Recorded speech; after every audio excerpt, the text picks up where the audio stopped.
जब बात करें अनुराग की, तो अनुराग ऑल सीजन के लिए नॉमिनेट थे। तो गेम तब पलट गया जब विक्की ने आपका नाम ले लिया ऑल सीजन नॉमिनेट के लिए। तो कितना ये आपके लिए अनफेयर हो गया वो गेम को खेलने के लिए? कहीं ना कहीं एक मोटिव होता कि मैं नॉमिनेट नहीं हूँ, और एक हो जाते तो कहीं ना कहीं वो अनुराग ने स्टार्टिंग में कह दिया था कि अब तो मैं नॉमिनेट हूँ, और गेम उनका बंद ही हो गया था कि वो गेम कुछ दिखा नहीं रहे थे। वो आपके लिए कितना नॉमिनेट के लिए असर किया था आपके गेम पे?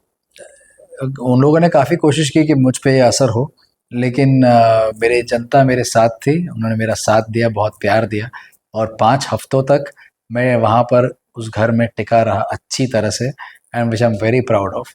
मुझे नहीं पता कि घर में ऐसा कौन है जिसके ऊपर अगर ताज पहनाया जाता वो कितने हफ्ते तक टिकते, and I am very proud of my fans and my audience that stood by me through out this thing. तो अनफेयर इतने हद तक रहा कि 5 हफ्ते के बाद मैं निकल गया, ओके। जबकि मेरे पास मौका था एंड तक जाने का। हाँ, वो तो बात करें। और बात करें जब अंकिता और विक्की की जब बात कर रही थी, तो कहीं एक प्रोमो में भी ऐसा दिखाया गया कि विक्की जो है अंकिता पे स्लैप हाथ उठाने जा रहे थे, जैसे प्रोमो में हमें दिख रहा था। शायद वो आपने क्लिप देखी रहेगी बाहर निकलने के बाद। उसको क्या कहना चाहोगे? वो रियल में ऐसा हाथ उठाने वाले थे या नॉर्मली ऐसा?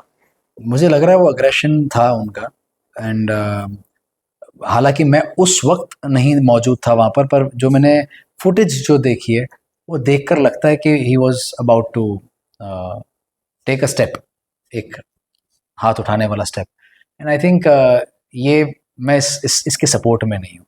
वो चाहे अपनी पत्नी की तरफ क्यों ना हो, पर किसी की भी तरफ नहीं होना चाहिए मेरे हिसाब से।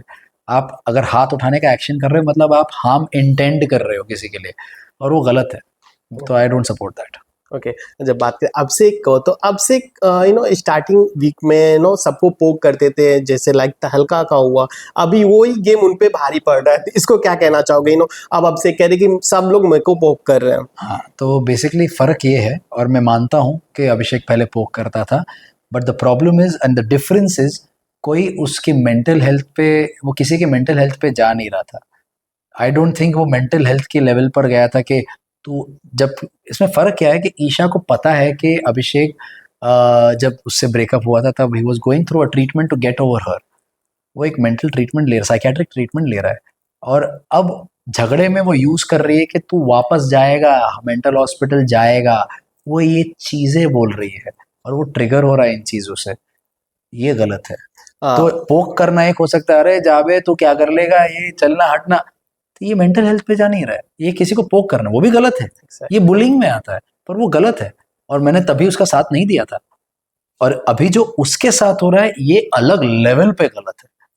It is a very inhuman thing to do after you know के you were party to that, आप उसके रिश्ते में इन्वॉल्व थे। आप ही की वजह से वो इस चीज से गो थ्रू कर रहा है, और आप ही उसको ये चीज याद दिला रहे हो। ये अलग लेवल का इनह्यूमननेस है।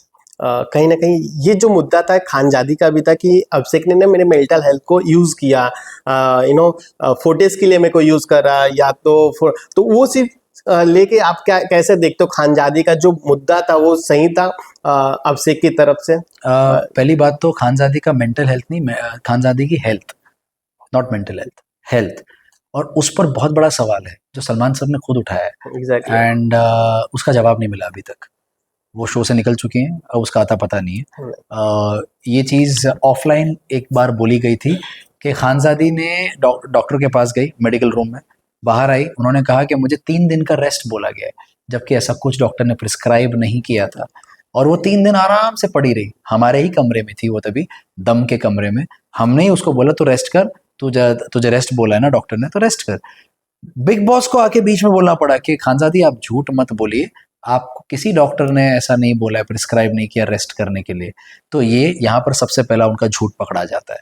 दूसरा झूठ, जो उन्होंने मेडिकल रिपोर्ट्स की बात की, जो कब से बोल रही थी कि मेरी पर्सनल चीज़ है उसके बारे में बात मत करो, जब वो खुद ही बात कर रही हैं कि वो व्हील चेयर बाउंड थी एक टाइम पे अपनी लाइफ में। बहुत ही दुखदायी बात है ये चीज़, इस चीज़ का कोई मजाक नहीं उड़ा रहा है। वो खुद ही बार बार इस टॉपिक को लेकर आ रही हैं कि 2018 में जब मैं मुंबई आई थी उसके बाद बहुत सारी चीज़ें हुई थी मेरे साथ और मैं व्हील चेयर पर चली गई थी। तो जब उनसे ये रिपोर्ट्स मांगे जाते हैं, जब हम सब जितने कंटेस्टेंट्स हैं जब बिग बॉस के घर में आते हैं, हमारा साइक एवेल्यूएशन होता है, हमारा मेडिकल एवेल्यूएशन होता है, उसमें कहीं भी कुछ भी कभी भी नहीं आया है उनका अगर आपके कुछ पुराने रिपोर्ट्स हैं तो उनसे पुराने रिपोर्ट्स मांगे जा रहे हैं, वो देने को तैयार नहीं है। उनके पास वो एक आंसर है, मैं जवाब नहीं दे सकती, मैं कहाँ है वो रिपोर्ट्स, क्यों है, किसके पास है, नहीं बता सकती मैं, अब मैं क्या करूं, मतलब ये अगर उनके जवाब है तो आई थिंक झूठ है, she is lying. Okay if you are तो इफ शी इज लाइंग, अगर उनकी बुनियाद ही झूठ है, अगर Abhishek is calling it out, तो that is not harping on her mental health. और जब उसने आके मुझसे बात की थी खानजादी ने, तब मैंने उसकी बात पूरी सुनी थी। I have heard her whole story. आके उसने मुझे हक किया था, उसने मुझे बोला थैंक यू नीर, आज पहली बार इतने हफ्तों में किसी ने मेरी बात सुनी है, और and someone's made me feel good about my whole scenario. तो ये वो मैं था जिसने उसने बात सुनी है। पर अगर मैंने उसको तभी भी बोला था कि आप अपने रिपोर्ट्स अगर नहीं दोगे, if you can't back it up with actual facts, कोई आपकी बात पर भरोसा नहीं करेगा। सिंपल।